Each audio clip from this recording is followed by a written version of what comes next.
today's PorkBridge session. I'm glad you're all able to join us today. The topic today is biosecurity, keeping diseases from being transported onto the farm. And we're fortunate enough to have two really prominent experts to talk about this, Drs. Lisa Tokach and Megan Porter from the Abilene Animal Hospital. Dr. Tokach graduated from the University of Minnesota in 1990 with a doctorate in veterinary medicine, currently in an 8-doctor mixed practice in Abilene, Kansas, where her focus is helping swine producers raise healthy, wholesome food for a growing world population, and she works with producers of all sizes to be more efficient. Dr. Tokach currently serves on the Pig Welfare Committee of AASV, and she is past president of American Association of Swine Practitioners and was named AASV Swine Practitioner of the Year in 2008. Dr. Potter received her doctorate in veterinary medicine from Purdue in 2007 and also earned a PhD from Kansas State University in diagnostic medicine pathobiology in 2010. Her research focus is on determining the effects of circovirus vaccination on the immune response, viral load, and growth performance of pigs under field conditions. So welcome both Drs. Tokach and Potter, and we will turn it over to you. All right. Hello to everybody. This is Lisa Tokach, and I'm going to start out, and hopefully everybody is on slide 1, and I'm the one to the left, but not the far left. That's actually my mule. And then Dr. Potter, Megan, is on the right, and we thought we'd throw in some pictures with our pet animals because, of course, being swine veterinarians and being aware of biosecurity, we are unable to have our own pigs because that would be a breach of biosecurity. So let's talk we'll start talking about biosecurity. So if you want to move to slide 2. I thought we should start out with the real basic. What is biosecurity? Last year I was traveling to Cambodia, and I was probably like 20 minutes into a talk about biosecurity, and the translator said, "Oh, excuse me, Dr. Tokach, what is biosecurity?" And so that was kind of embarrassing. So I thought, hey, let's start out with what is biosecurity. So that's what we're going to talk about today, procedures that we're using that are intended to protect animals, in this case, against diseases or harmful biological agents. So a little more specifically, what is farm biosecurity? If you want to move to slide 3, it's whatever the set of measures that we put forth on a farm to protect the property from the entry of diseases. So the reason we're talking about that today, of course, is because farm biosecurity is your responsibility. Every person that's working or visiting the farm needs to be aware of what the biosecurity rules for the farm are. So let's move to slide 4. And I think a real basic question that we need to answer is, why should I care? And maybe more importantly, why should your workers care, anybody that's working on the farm? And obviously, if a new disease becomes established on your farm, it's going to affect your business. We've all found that out. Those of the farms that broke with PED this last year definitely found that out the hard way. That it's going to reduce productivity. We're going to have loss of markets. We're going to have additional costs because we're going to have to increase biosecurity. We're going to have to do more cleaning. We're going to have to do more testing. So we want to have a good biosecurity plan because even in the cases where maybe we don't prevent disease, early detection and immediate reporting of diseases might increase the chances that we can minimize the damage. So we want to be on alert. So if you move to slide 5, why do we need biosecurity? Well, the reason is most primarily is because we are aiming to prevent new diseases from entering into farms or entering into sites. And the ones that we're probably most concerned about, of course, are PED virus, PRRS, Mycoplasma, swine influenza, and enteric diseases. And we thought we would take a bit of the time to discuss each of these because I think it's important that we understand what these diseases are and what level of biosecurity we're going to need to prevent them. So I'm going to turn it over to Dr. Potter to discuss that. If you want to move to slide 6. appreciate everyone joining us today, and hopefully your day is going really well so far, and if not, I'm sure the afternoon will be a lot better. As we move into looking at individual diseases here, we're going to start with PED, and I know that everyone has probably heard a lot about PED lately, but every day we're learning a little bit more, so we'll cover some of the newer information that we've learned. So PED is an envelope coronavirus, and it's fourth-line epidemic diarrhea virus. And it first entered the U.S. about a year and a half ago now, in April 2013. And we do know that the PED virus genome is most closely related to a strain out of China's Nui province. And not that it necessarily came from that, but that's the one strain that it matches most closely to rather than some of the European strains. So later in 2013, we also had a genetic variant to PED. So this is the second strain of new coronavirus that had entered the U.S. And now we have a third coronavirus, Delta coronavirus, that's causing havoc in the U.S. So we've had 3 new virus introductions for coronaviruses in the last year. And so we do know that our biosecurity needs to be improved for our country, and that starts really right on the farm. So if you move to slide 7, we'll talk a little bit about the transmission of PED. So this is a virus that is moved primarily by fecal material. We also know that the greatest concentration of virus is in baby pig feces rather than mature adult feces, and that's because they have a high number of the pernicious intestinal cells. And I know it seems a little strange to have the high number of mature cells in the baby pigs, but as the pig grows older, the ratio of immature to mature cells balances out because they replace their gut a little bit faster than these baby pigs. We also know that the virus is very stable in the environment, so when you have these baby pigs expelling a lot of the virus, it's stable and it goes into the environment in high quantity.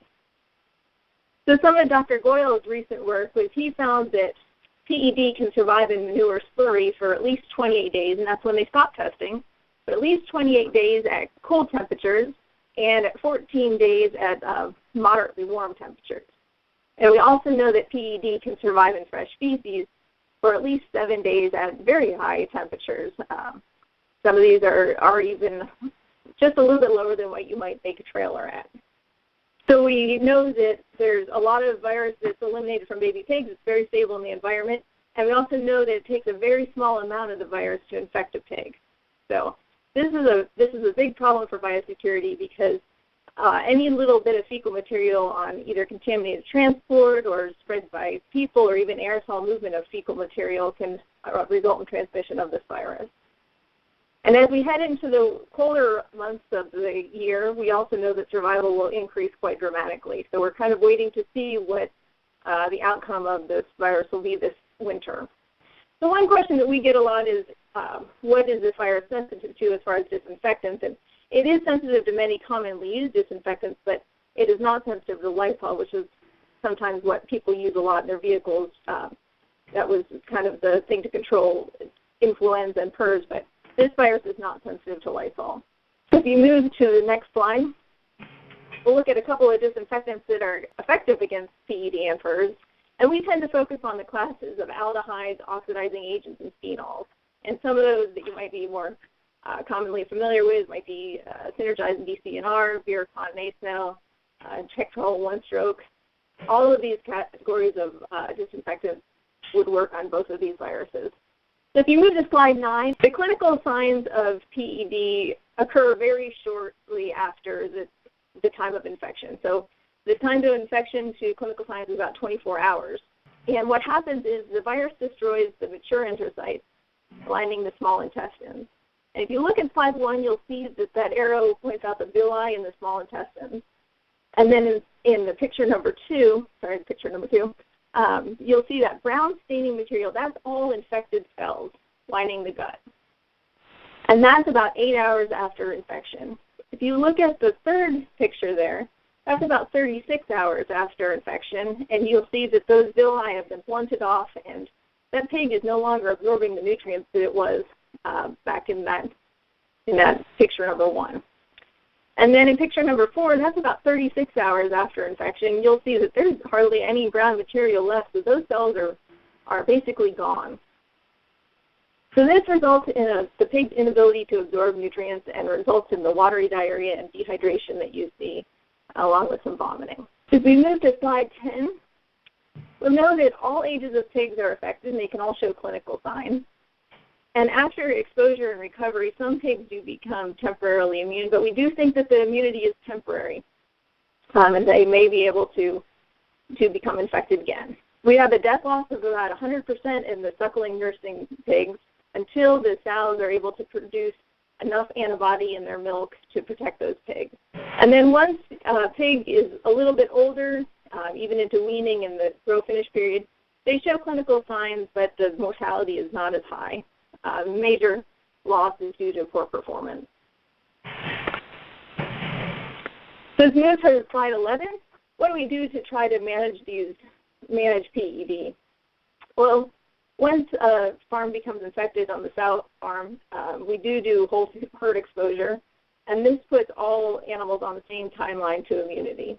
And so there's a variety of ways out there. We use fecal material with infectious virus from within that same farm, and because it is a fecal-oral transmitted disease. So there's a lot of virus already floating around those farms, and we make sure that the whole herd sees that virus all at the same time.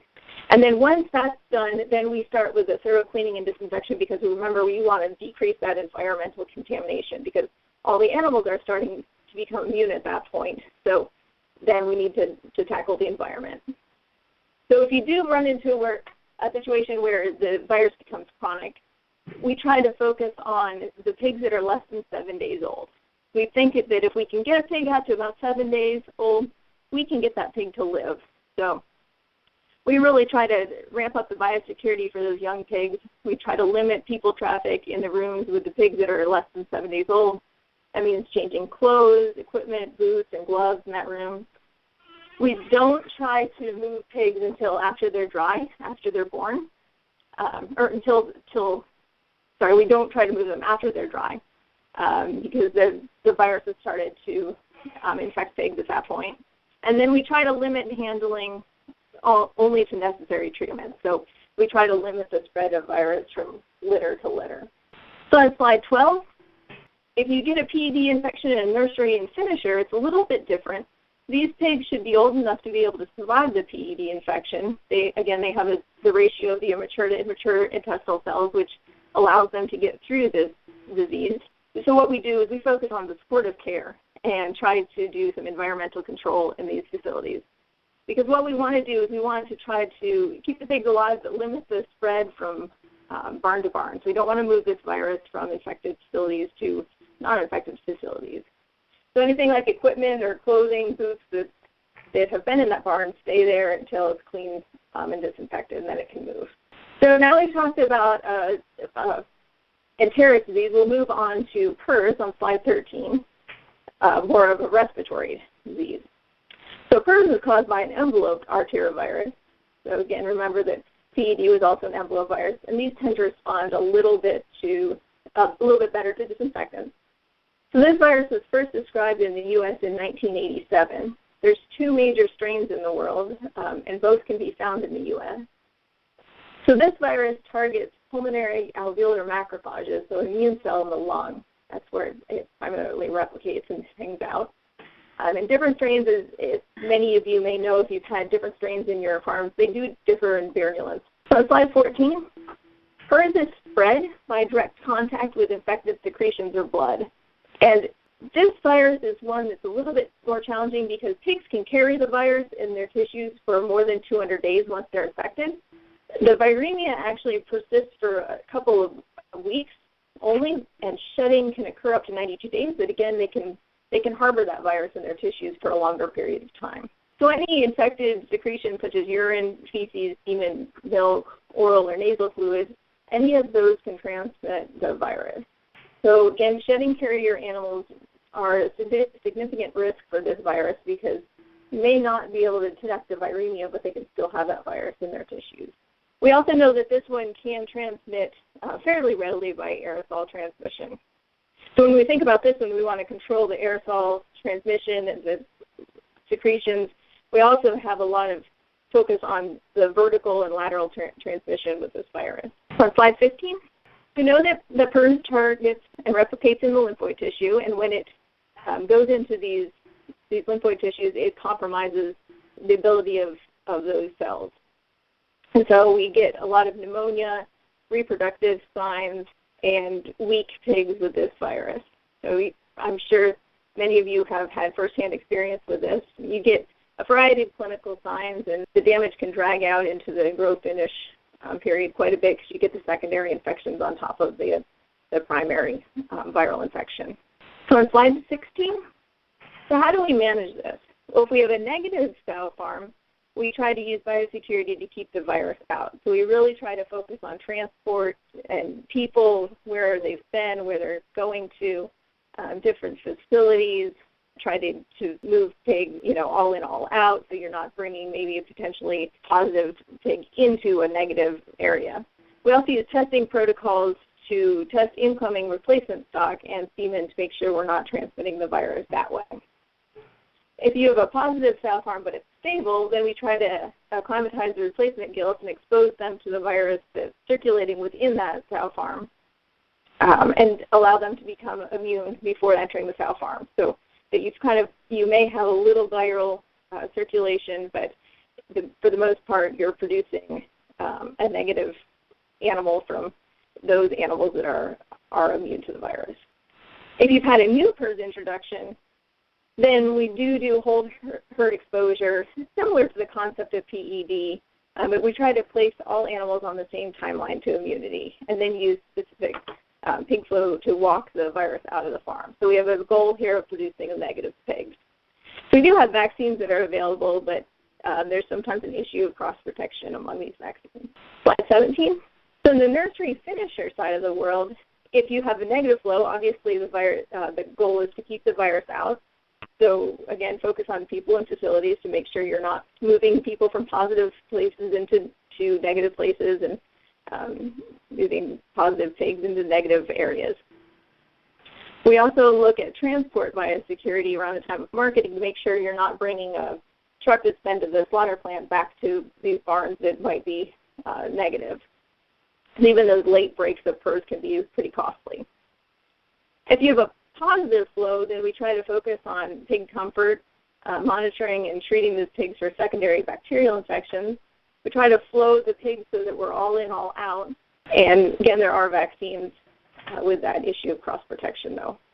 So now we'll move into mycoplasma on slide 18. There's several different forms of mycoplasma. Mycoplasma pneumonia can cause pneumonia, and that's the one we'll be talking a lot about today. Mycoplasma hyosynovia causes lameness along with Mycoplasma hyorinus. And Mycoplasma suis causes anemia, reproductive loss, and poor performance. So this mycoplasma encompasses a lot of different types, but we'll focus on primarily the pneumonia form, as this is one of the common bacteria that you consider when you're developing a biosecurity plan for different flows. So if you flip to slide 19, the Mycoplasma hyopneumonia is really a problem from P1 down to gilt litters primarily. What happens is that these animals are not usually old enough to have completely cleared a mycoplasma infection, so you have shedding dams that pass the bacteria onto their piglets. So it's an early transmission disease. Once the sows have long enough time, they become immune to infection, and then they become resistant to reinfection. And so at that point, they pass protective antibodies onto their pigs, but initially, when they're just P1s, they haven't had this time period to become immune. So those are often kind of the typhoid Mary animals in the litter. This bacteria is spread by direct contact with the respiratory secretions, and this one can also move for short distances on air. So it's not as big of an aerosol problem as maybe PRRS, but it has been documented that it can move short distances. If you click to slide 20, the clinical signs of Mycoplasma hyopneumonia are a dry, non-productive cough in this late finishing time. And one thing that we tend to look at for coughing pigs and finishing is whether they're coughing when they're laying down or they're coughing when they're standing up. And this is one where they stand up, they cough a few times, and then they go to the feeder to eat. It's not one that they tend to lay around and feel lethargic for a while, and just one they kind of keep on going with, but it's just an annoying cough to them. The Mycoplasma damages the cilia and the respiratory tract, and this often sets up an environment that's favorable to secondary bacteria. So this one actually makes a lot of secondary bacterial infections and even some viral infections far worse than they would have been without the Mycoplasma pneumonia in the background. The primary loss is due to increased mortality and reduction of average daily gain. On slide 21, for management of this bacteria, we do have vaccines that are available, and the goal of these vaccines is not to eliminate the virus, but it's to lessen the severity of the lung lesions and decrease the shedding, but again, not to prevent the infection entirely. So we still need to treat the pigs that are actively thumping and have active pneumonia. A lot of people are starting to focus on elimination projects for Mycoplasma, and so these, you allow the breeding herd to become infected and then to stop shedding prior to farrowing. Again, remember this is often a young dam problem for passing the bacteria onto her pigs. So if you close the herd to new animal introductions, you determine the timing of the natural exposure, and then add the time for the shedding period, which is about 240 days. You get the time when the gilts should farrow and then not shed the bacteria to the piglet. So some people also use antibiotics and vaccine during this time strategically to help decrease the shedding and environmental contamination.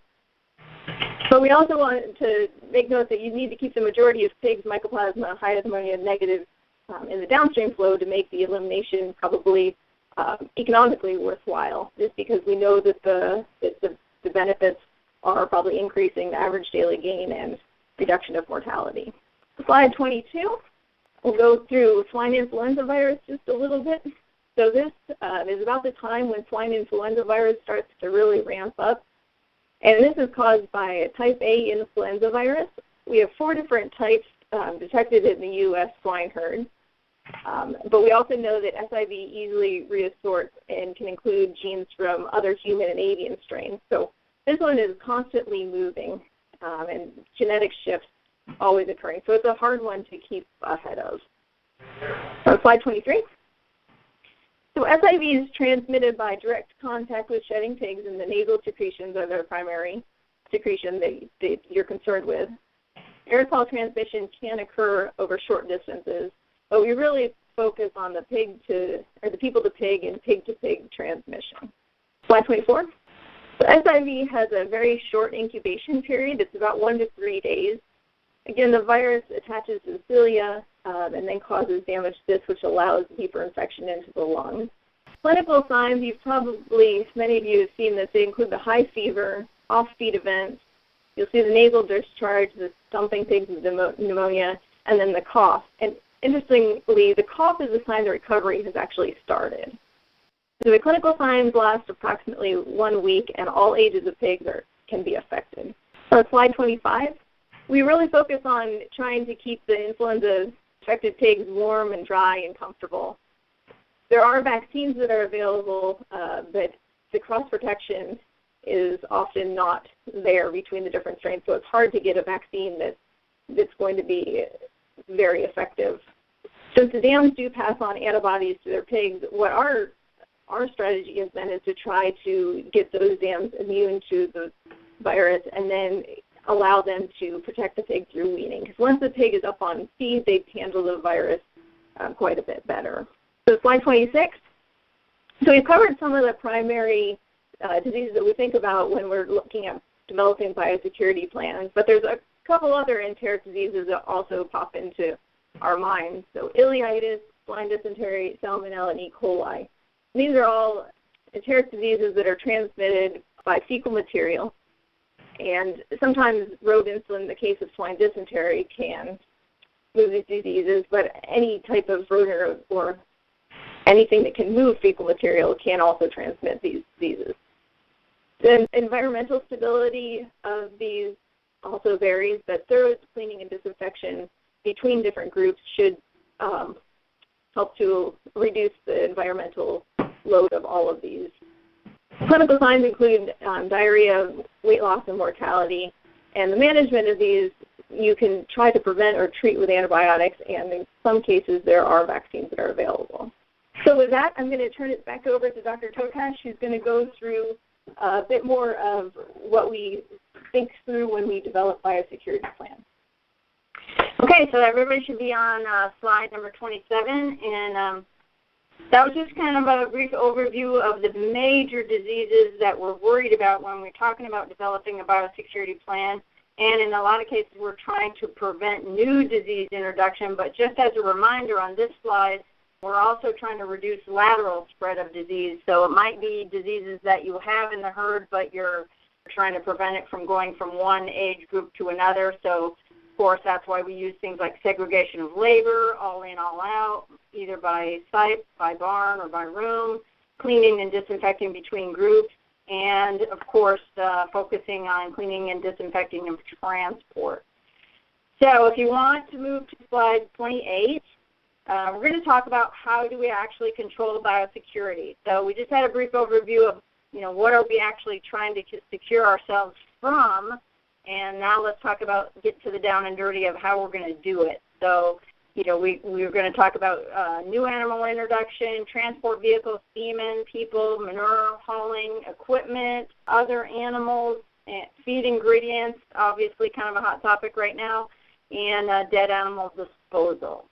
So if you move to slide 29, new animal introduction, I think probably the first key to that is actually knowing the health status of a source farm. So whether it's you're bringing in weaned gilts for replacement, or maybe you're buying in animals to fill a hole, or you're buying breeding age animals, knowing the health status of the source farm. So we do a lot of vet-to-vets where we talk from farm to farm, find out what is their known health status, what is their testing protocol, what are the test results, whether we're talking about PD or MERS or influenza.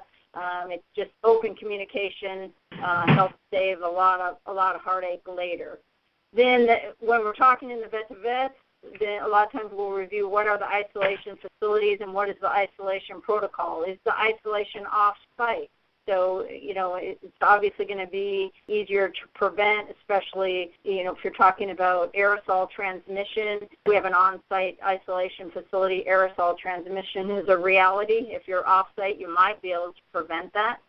And then do we have separation of labor? I mean, isolation is just always one of those things of, ideally we'd like off-site and separation of labor, but we also know the economics of that make that difficult sometimes. Talking about testing protocols, and these are very farm-specific, but a lot of times if we're bringing in new animals, we like to test them on arrival to make sure that they were actually negative coming in. However, that doesn't really do an accurate job of testing if they were infected during transport. So sometimes we end up doing, two-tiered testing where we test them on arrival and then we test them 2 to 3 weeks later so that we're covering both ends of that spectrum. We also have acclimatization protocols, so and this varies depending if we have an off-site isolation, and also varies if we're talking about wean pigs or we're talking about boars going into a boar stud. So, for example, with boars going into a boar stud, we might bring boars over from the stud into isolation so that we can kind of acclimatize those boars before we actually need them for breeding. That would be an example of how we're going to use acclimatization. So. Also, we want to review how we're going to transport out of isolation into the main farms, especially if we're in an off-site. We don't want to go through all this work and effort and expense and then contaminate them with a slaughter truck hauling them to the main farm. So we want to make sure that we're clean all the way. And then, of course, all in, all out for isolation facilities. So we want to get those animals all out, get it cleaned and disinfected, so we're not contaminating from group to group. Slide number 30, transport. A lot of talk. You can't pick up a Swine magazine today without some article written about transport, and PED has brought that really into the limelight, even though it probably should have been in the limelight just as much for PRRS. But I think this is probably the biggest risk, or at least it takes the most blame. we monitor new animal introduction, but we don't always maybe do a very good job of monitoring transport. And this can be internal transport, where we're hauling maybe wean pigs to a nursery or nursery pigs to a finisher, or external transport, which is probably in the highest risk category, where we're hauling pigs to slaughter. And I know there's been some studies, and probably the earliest one was just the concept study done by Dr. Jim Lowe, where they swabbed all the trucks coming out of the slaughter plant, and there was quite an increase in trucks that came in negative and left positive. And that was kind of early in the PED outbreak, so I think I would be scared to see what that would show now, because we have more PED positive farms. We also, in transport, we have to consider the truck wash. Is it a public wash or is it a private wash? And what are we doing to control traffic going in and out of those truck washes? I mean, do we have an obvious enter on the dirty side and leave on the clean side, and the trucks don't cross over? If it's public, how many other livestock vehicles are coming in there?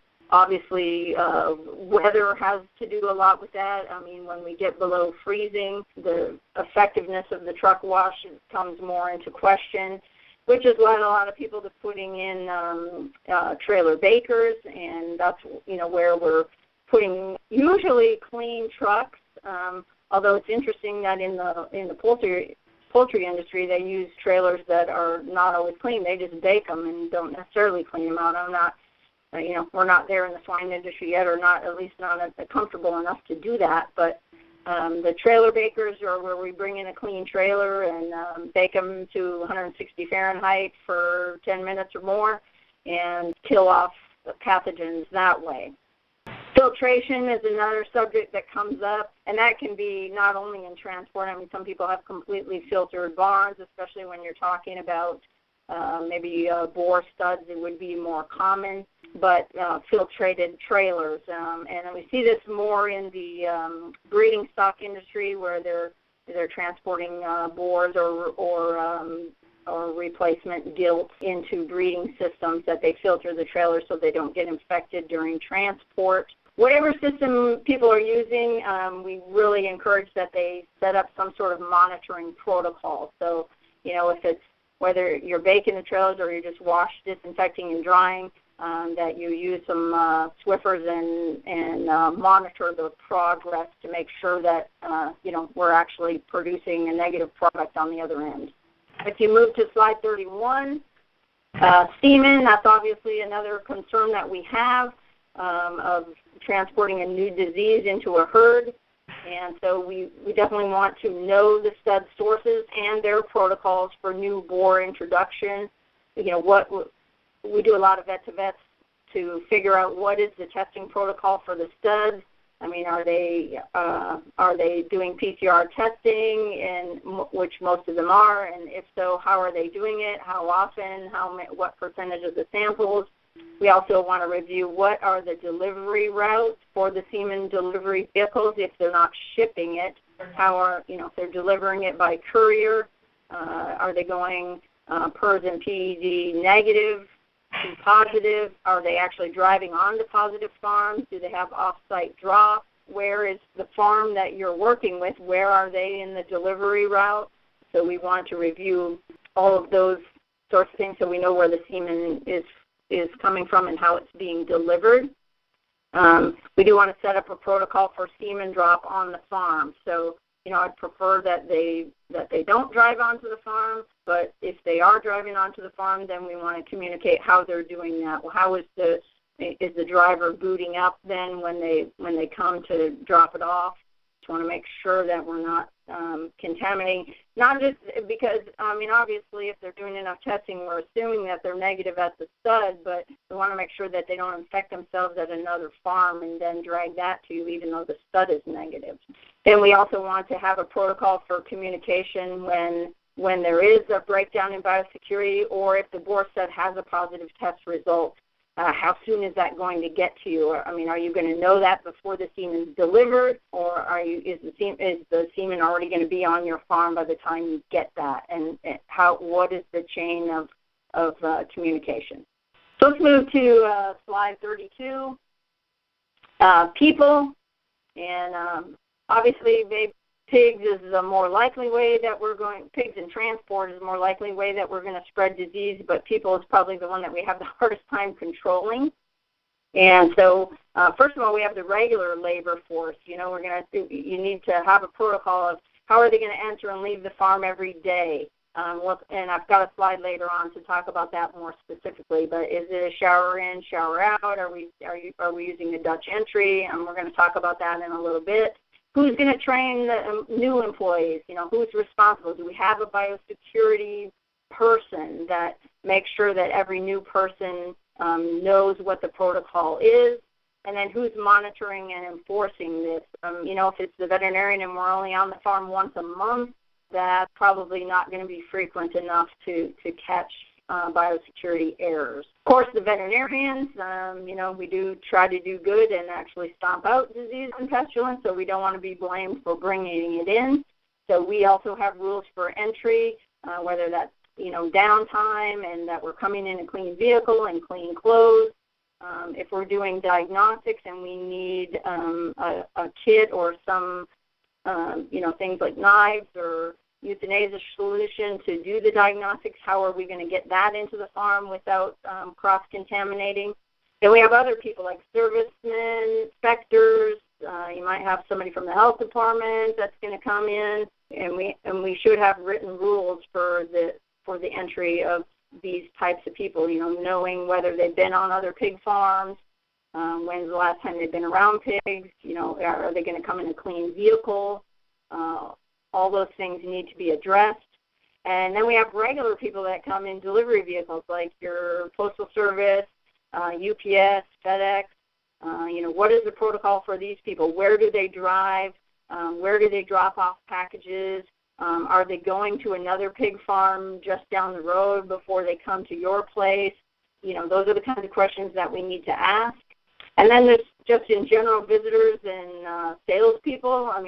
It's easy for me to sit here and say none. We don't want any visitors and we don't want any salespeople, but that might not be realistic. And so we want to make sure that at least that's highly monitored, because those people are probably going to know the least about biosecurity. Although I would also say that your UPS and FedEx and Postal Service people may not either unless you've addressed it with them. Another thing that pops up all the time is, especially in the summertime, is what about county fairs, pig shows, et cetera? We have people who, most of the people obviously that work on pig farms don't have pigs at home, or at least we hope they don't, but they might have other animals. They might have kids involved in 4-H or FFA, and they may want to attend the county fair, so definitely want to have a protocol in place. What are the rules? They're going to go to the county fair, just to make sure that they're not inadvertently dragging diseases back to the farm. It's better for them to be aware.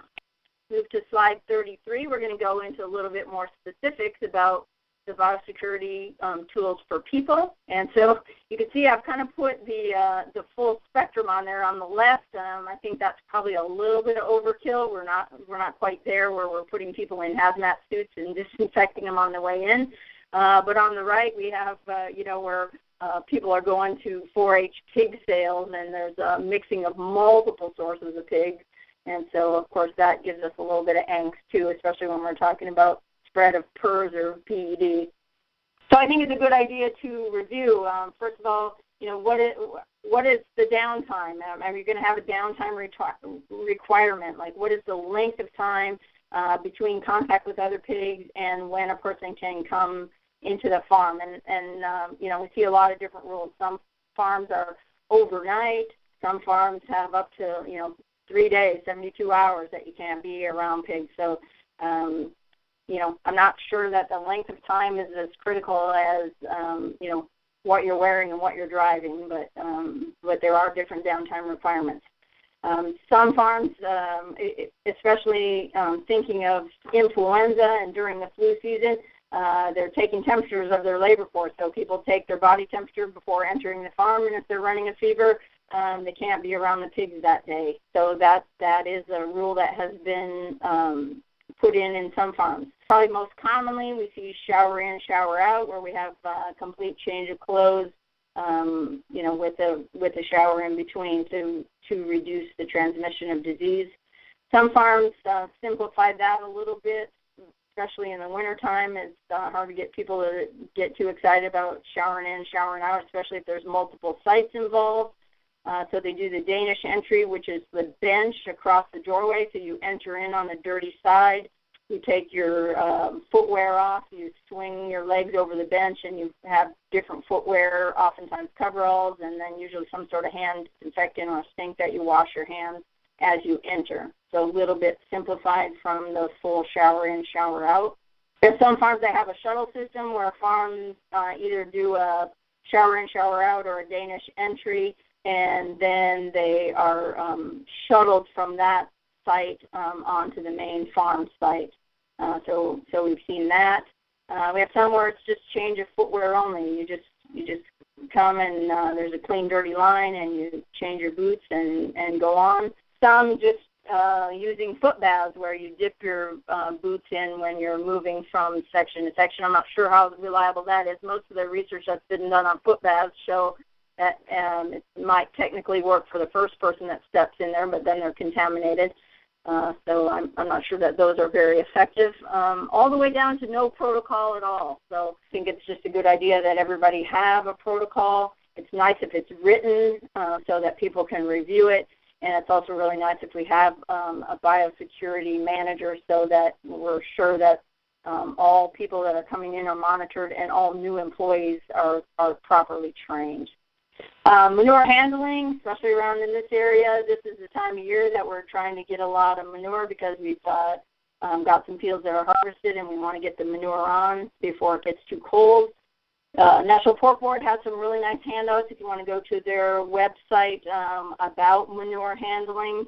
But obviously we have some concerns if there's shared equipment. We might want to make sure that we're sequencing from negative to known positive farms, and also that we are allowing for increased downtime for cleaning and disinfecting and drying. When I look at the PED timeline that it can live in PED, that makes me a little worried that there's no way we can have enough downtime. But that is a concern if we're sharing the manure hauling equipment. And again, I recommend that you go to the Pork Board's website. They have some really nice, more in-depth handouts about that. If the personnel that are involved in the manure handling, we obviously want to have a clean, clear line of separation between the haulers and the pig farm labor. They shouldn't be crossing. I mean, the manure haulers shouldn't be, walking into the barns with their dirty boots. That's just a good way to spread more disease. Some question about aerosolized pathogens, so we definitely want to be aware of the proximity to other facilities and not, take manure from our PED infected sow farm and then go spray it near other farms that maybe would still be PED negative. Termites, or those are just accidental equipment that we could accidentally move. So I'm on slide 36.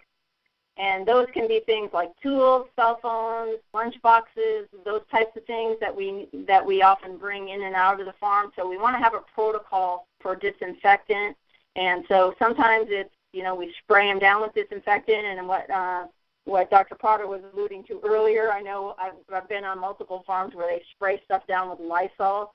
And so we want to revisit that because obviously that's not working for PED, so we don't want to rely on that. Some farms have a disinfectant chamber where you have to put items that you're bringing into the farm into the chamber, and then you turn on a mist or disinfectant, and you have to leave it in there for so many minutes. Some farms use UV light.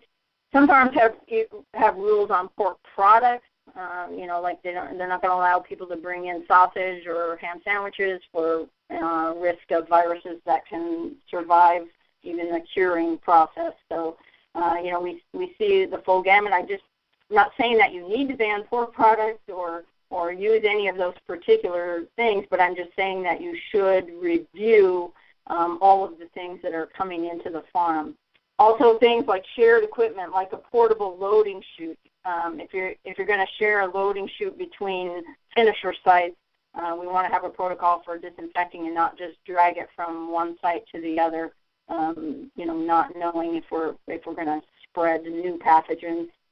And then there are things that I just think are not necessary to share, like syringes, hog snares, sorting boards, hot shots, or my personal pet peeve is vaccine or medication.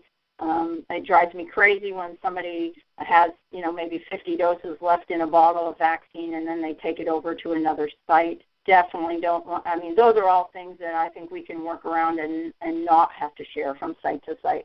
Other animals, again, we get concerned about that this time of year. Sorry, I keep forgetting we're on slide 37.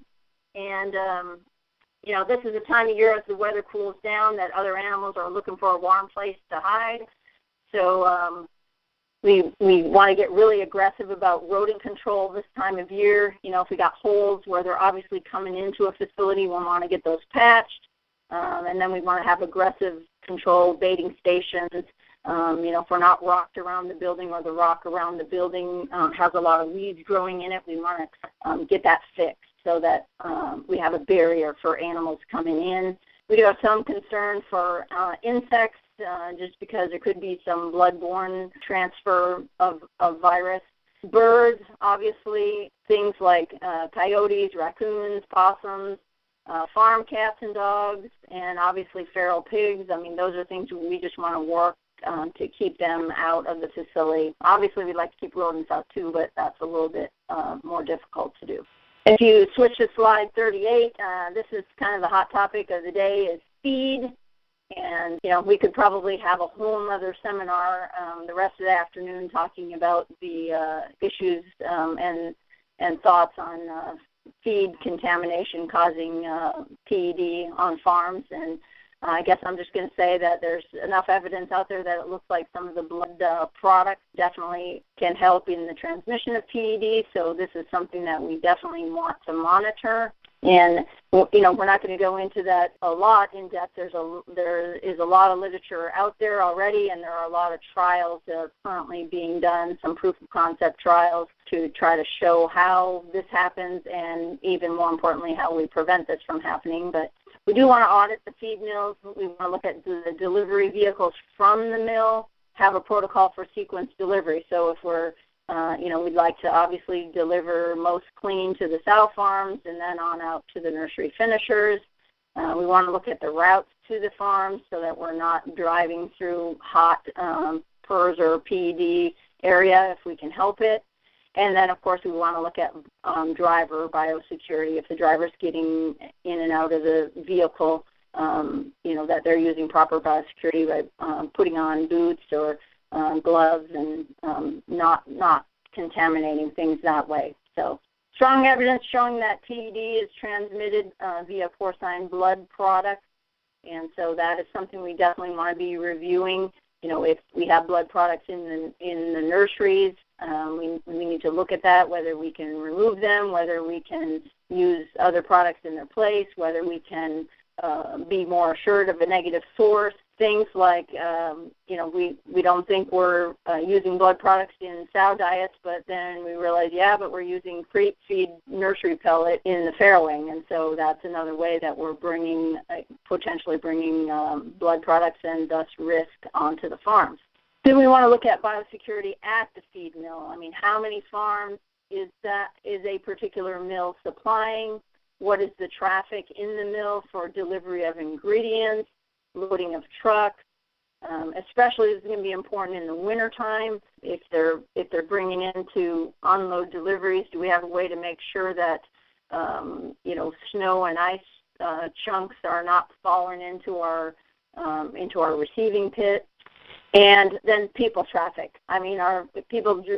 If we have people delivering ingredients, are they getting out and, getting weights and delivering tickets and stuff like that, and then crossing over with the people that are delivering feed to the farm? So we want to review the people traffic and see if we can control that to avoid cross-contamination. Slide 39, this is dead animal disposal. And we definitely want to have good compost management, make sure that we have adequate water so that the compost is working properly, and that we are managing we are doing pest management to keep, coyotes, dogs, etc., out of the compost, and that we have enough carbon to make the compost work properly. Some areas still legal to use a dead pit, and if we are using a dead pit, we want to make sure those animals are properly covered. And if we're doing incineration, that it's timely, that we're not piling up dead animals outside. And I know in a lot of areas, rendering is one of the only options for dead animal disposal, and there are obvious risks there, so we want to really assess that and make sure that we're not getting cross-contamination from the rendering vehicle or the person. So it's really key to remember that animal disease moves with the body fluid of the animal. So wherever there's urine, feces, saliva, or respiratory secretions, there's risk of spreading the disease. So biosecurity is all about putting up roadblocks to that movement. I threw in on slide 41 just a little mention of regional biosecurity, because I think especially when we're talking about PRRS and PED, that it doesn't do you a whole lot of good to go through a multitude of hoops to increase your biosecurity if none of your neighbors are doing anything about biosecurity. So really good to promote it at a regional level. I think I've been really amazed at when everybody stepped up biosecurity to prevent PED, that we had a significant decrease in the spread of PRRS. And, probably stuff we should have been doing all along, but when we increased our biosecurity, it helped reduce the spread of PRRS, and I think regional biosecurity fits into that. If everybody works together, we might be able to benefit all. A lot of ways on slide 42 that we implement monitoring and auditing systems. We monitor animals in isolation. We routinely monitor them, and then obviously we test sick animals. In the facility, sometimes we are monitoring water, feed, or we're just testing the facility itself. And then in transport, of course, there's a lot of protocols written about how to do Swiffer testing. We are monitoring the trailer bakers to make sure that we're reaching adequate temperatures to actually kill the pathogens. And then on slide 43, probably one of the most difficult, as I alluded to earlier, is people monitoring. This is difficult because it gets kind of personal, and we really don't have any interest in monitoring the personal lives of the labor force, who they associate with, where they go, or where they sleep at night. But we do have to think about where the people are going and what they might potentially be bringing with them. People don't really like to be nasal swabbed, and they really hate having their blood drawn, especially by veterinarian, I guess, because we don't have we're not as good at it as some of the nurses are. So GPS tracking is actually also not very practical for people, and I'm pretty sure it's not legal. And we can't confine them to living at the farm 24/7, although, as Bob Teller can tell you, when we were touring in China, we did see that was working well in China, although I just don't think it's going to work well in the U.S. or Canada. So the best thing we can do, because we don't have the ability to do the other types of monitoring, is educate people about biosecurity so they really understand the issues. So you want to meet frequently, discuss potential biosecurity issues.